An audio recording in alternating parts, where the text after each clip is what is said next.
Welcome to our YouTube channel. मैं CA Kamal Kishore, आपका दोस्त। आज मैं आपके साथ डिस्कस करने वाला हूं बहुत ही इंपॉर्टेंट टॉपिक। आज का मैं आपको बताऊंगा कि निधि कंपनी क्या होती है और उससे रिलेटेड बहुत सारी बातें करने वाला हूं इस वीडियो में।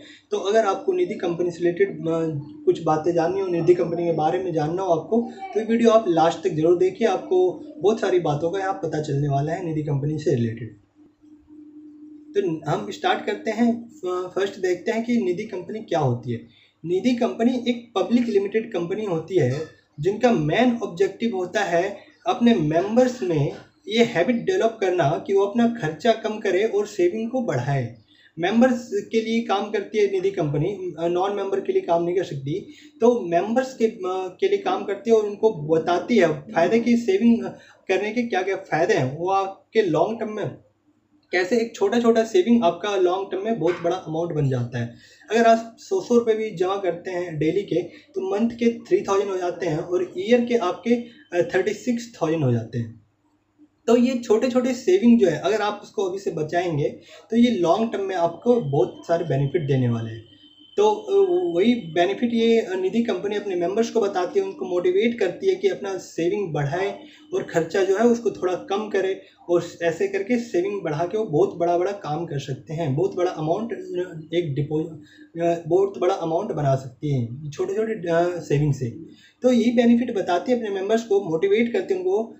तो उनके लिए क्या करती है निधि कंपनी कि उनके मेंबर्स को बोलती है जो अब फैसिलिटी आपको बैंक देती है वो हम आपको देंगे। आपको बैंक तक जाना पड़ता है लेकिन हम आप तक आएंगे। हम आपके सेविंग अकाउंट खोलेंगे, हम आपके आरडी अकाउंट खोलेंगे, हम आपके फिक्स्ड डिपॉजिट अगर आप करना चाहते हैं फिक्स्ड डिपॉजिट मिलेंगे आपसे, तो उस पर इंटरेस्ट भी देंगे, जो बैंक देते हैं उससे ज़्यादा इंटरेस्ट देंगे आपको।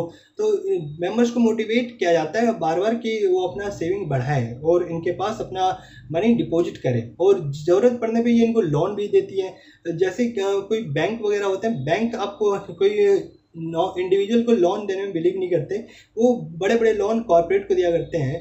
तो जो छोटे लोग होते हैं उनको loan facility bank easily provide नहीं करती, लेकिन निधि कंपनी जो अपने मेंबर्स के लिए काम करती है, तो जो भी उनके मेंबर होंगे और इंडिविजुअल मेंबर के लिए ही काम करना प्रेफर करती है, तो इंडिविजुअल मेंबर को ही लोन देती है। तो यहाँ पे लोन लेना निधि कंपनी से मेंबर्स के लिए बहुत ईजी रहता है। जो भी इनके मेंबर होते हैं उनको ये इजीली लोन प्रोवाइड करते हैं। जो हमारी निधि कंपनी है एक एनबीएफसी है, एनबीएफसी की तरह काम करती है।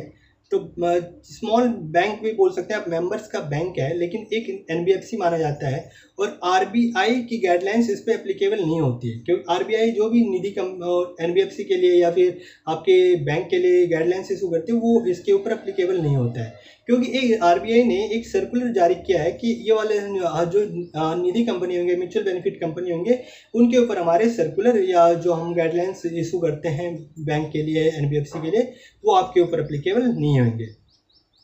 तब देखते हैं कि निधि कंपनी के ऊपर कौन सी गाइडलाइंस फॉलो होंगी, ये कैसे काम करेगी, कौन रेगुलेट करेगा इनको। तो कंपनी एक्ट 2013 में निधि कंपनी के लिए एक स्पेशल रूल बनाया गया है जिसको कहते हैं निधि रूल 2014। तो निधि रूल 2014 जो है वही इसको रेगुलेट करती है। उसी में इसके लिए सारे रूल बनाए गए हैं कि कैसे काम करेगी, कौन कौन से काम कर सकती है, कौन कौन से काम नहीं कर सकती है। ये सारी डिस्कशन मैं नेक्स्ट वीडियो में जो बनाऊंगा उसमें करने वाला हूँ। तो अगर आपको ये और भी बातें जाननी हो, जो डिटेल में जाननी हो, तो आप हमारे चैनल को सब्सक्राइब कर लीजिए। उसके जो बेल आइकन है उसको दबा दीजिए ताकि हम जो भी वीडियो लेके आए उसका नोटिफिकेशन आप तक पहुंच जाए। तो ये जो निधि कंपनी क्या काम कर सकती है, क्या नहीं कर सकती है, ये और कैसे कैसे काम कर सकती है, सारे रूल रेगुलेशन निधि रूल 2014 में लिखे गए हैं। उसके बाद देखते हैं निधि कंपनी कैसे इनकॉर्पोरेट होती है, इसके लिए क्या क्या रिक्वायरमेंट होती है। तो निधि कंपनी एक पब्लिक लिमिटेड कंपनी है, जो कि मैंने स्टार्टिंग में बताया आपको। निधि कंपनी को अपने नाम के लास्ट में निधि लिमिटेड वर्ड यूज करना पड़ेगा। जैसे कोई प्राइवेट लिमिटेड होता है तो उसको प्राइवेट लिमिटेड वर्ड यूज करना पड़ता है, XYZ प्राइवेट लिमिटेड। कोई पब्लिक लिमिटेड कंपनी है तो उसको पब्लिक लिमिटेड वर्ड यूज करना पड़ता है, XYZ limited company. Public limited को लिमिटेड यूज करना पड़ता है। जैसे कोई पब्लिक कंपनी है तो XYZ लिमिटेड। वैसे निधि कंपनी अगर है तो उसको नाम के लास्ट में निधि लिमिटेड यूज करना पड़ेगा, XYZ निधि लिमिटेड। और इसके लिए इनकॉर्पोरेशन के लिए वही रिक्वायरमेंट है जो कि एक पब्लिक कंपनी इनकॉर्पोरेट करने के लिए होता है। मिनिमम आपको 7 मेंबर्स चाहिए, 3 बोर्ड ऑफ डायरेक्टर्स चाहिए, 3 डायरेक्टर्स चाहिए होंगे, तो वही रिक्वायरमेंट होता है जो उसके लिए होता है पब्लिक कंपनी के लिए। लेकिन निधि कंपनी के लिए एक स्पेशल रूल बोला गया है कि विद इन 1 ईयर इनको जो अपने मेंबर्स हैं, ये 7, अगर इनकॉर्पोरेशन के टाइम पे 7 मेंबर है या जितने भी मेंबर है, और उसको कम से कम 200 मेंबर होने चाहिए निधि कंपनी के पास at the end of the year खत्म होने तक। एक विद इन 1 ईयर आपको 200 मेंबर करने पड़ेंगे। और उसके साथ ही आपका जो पेडअप ऑन फंड है, जो आपका फंड अपना फंड है, share capital, paid up share capital है आपका, रिजर्व है, वो आपका 10 लाख रुपये से ज़्यादा होना चाहिए। 10 lakh rupees, at least 10 lakh rupees तो होना ही चाहिए।